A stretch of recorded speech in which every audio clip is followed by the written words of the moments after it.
La mortalité maternelle, par exemple, en Haïti, il fait environ 529 décès pour 100 000 naissances vivantes. Le poids des jeunes et des adolescents est très élevé.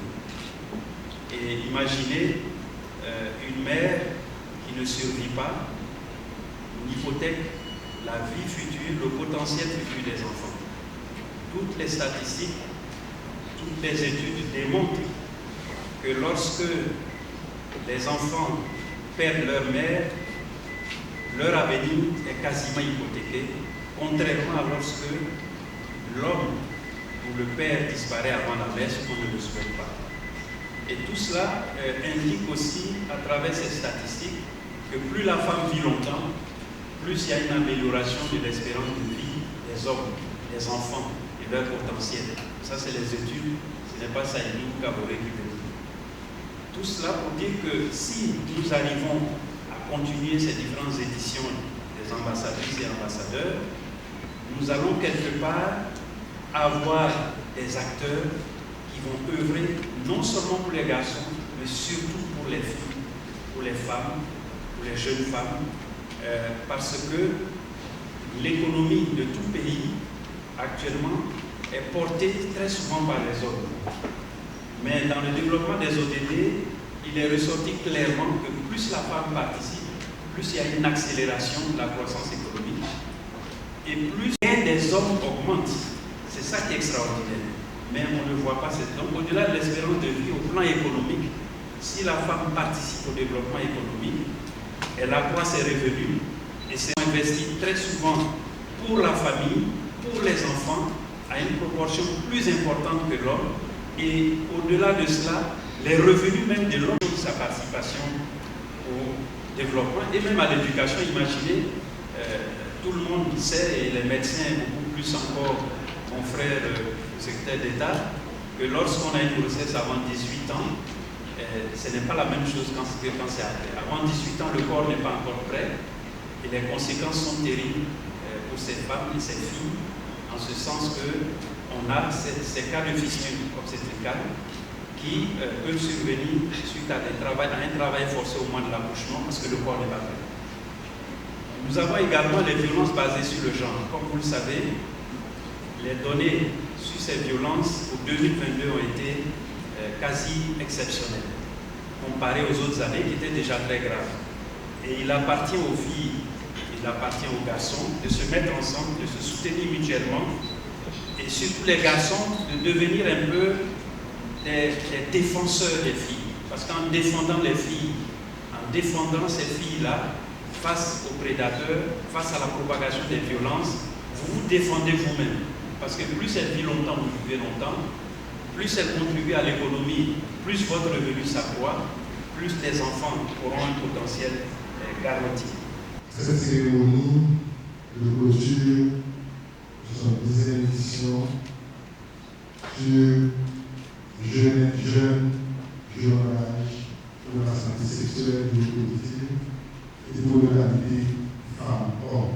Cette cérémonie, au-delà de son caractère ponctuel et politique, représente un jour singulier qui nous donne une tribune pour exposer sur la santé sexuelle et reproductive et l'égalité femmes-hommes. Et nous permet aussi d'intégrer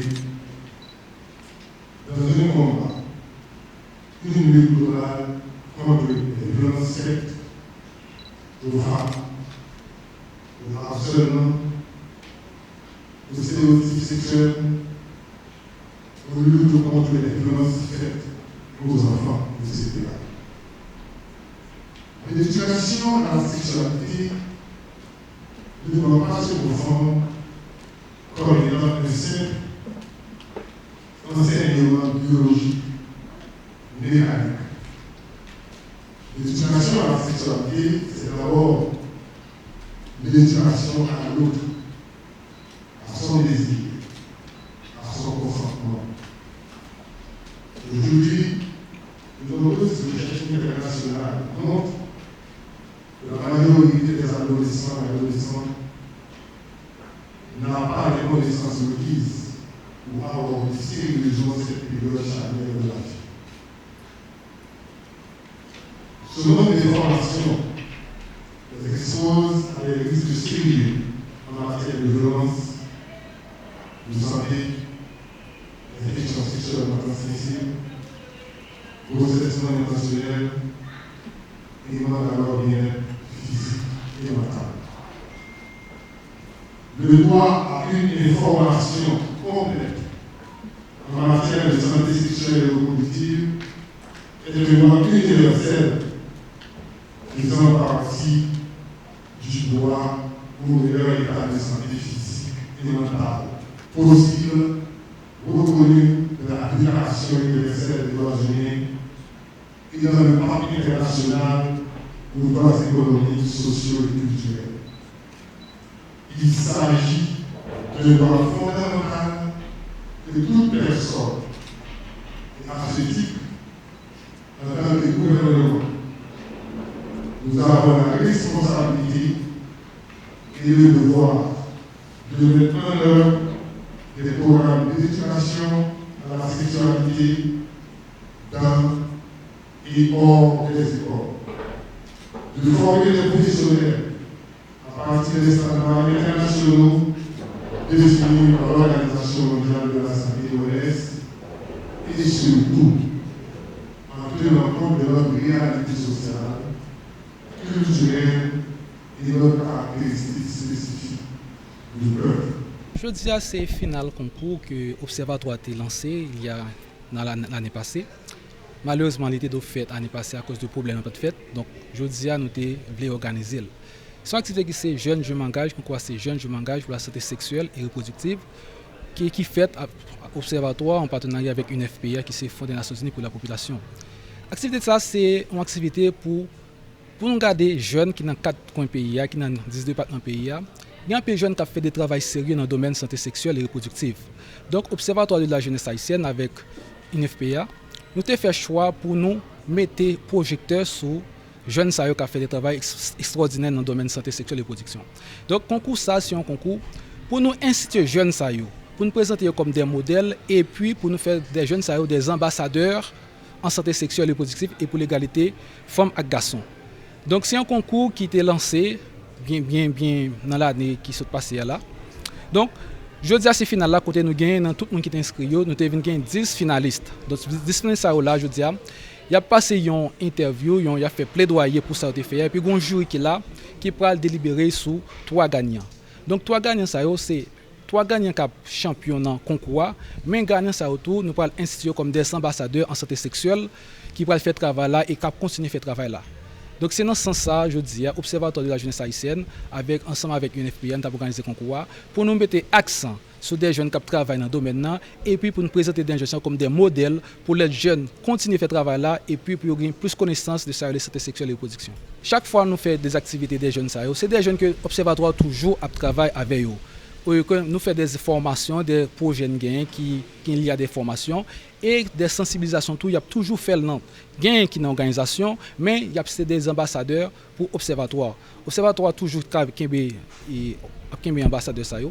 Nous toujours travaillé autour d'un projet et puis il y a l'autre partenariat avec l'autre instance onusienne et ambassade que sont toujours là pour faire même travail là. Ils ont toujours fait travail là, mais OGH mettait plus l'accent sur eux et puis on a poussé au devant pour les jeunes qui ont plus fierté de travailler ça et puis pour les jeunes tout qui ont plus sensibilité et puis pour sensibiliser eux sur le domaine de santé sexuelle et reproduction. Nous connaissons santé sexuelle en Haïti sont avec un pile monde minimisé. Donc nous avons des jeunes là qui continuent à travailler dans l'organisation avec titre ambassadeur ça. Ils ont toujours fait avec l'Observatoire pousser au devant et puis nous j'arrête pour faire travail plus bien pour nous accompagner plus loin toujours dans le domaine. Pour année ça, nous jouons plus postulants qui étaient l'année passée. L'année passée, nous avons une trentaine. L'année ça, nous avons plus qu'une centaine qui étaient inscrits.